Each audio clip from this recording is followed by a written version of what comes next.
ہائے کیسے سنتا ہے؟ موسیٰ علیہ السلام کے زمانے میں قحط آ گیا، بارش نہیں ہو رہی، سب نے آ کر عرض کی حضور بارش کی دعا کریں، کہا چلو بارش کی دعا کی، نماز پڑھی، دعا کی، دھوپ اور تیز ہو گئی تو موسیٰ علیہ السلام نے عرض کی یا اللہ اسی بارش مانگی تو دھوپ اور ودا چڑھ، تو اللہ تعالیٰ نے فرمایا موسیٰ یہ جو لوگ کھڑے ہیں اس میں ایک آدمی ہے 40 سال سے میرا نافرمان، 40 سال میں اس کی ساری فائل سیاہی سے بھری ہوئی، کوئی ایک وائٹ ڈاٹ کوئی نہیں، ایک سفید نقطہ کوئی، جب تک کھڑا ہوا ہے بارش نہیں کروں گا۔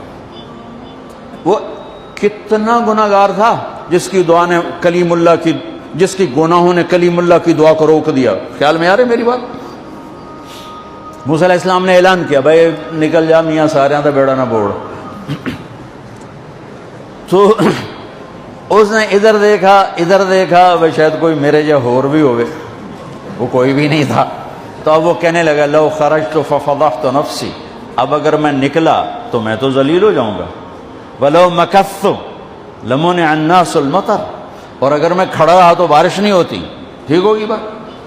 اب یہ اللہ کو پکارنے لگا، اور یہ پکار اللہ کی محبت میں نہیں، نہ ہی گناہوں کی ندامت میں ہے، یہ پکار ہے عزت بچانے کے لیے۔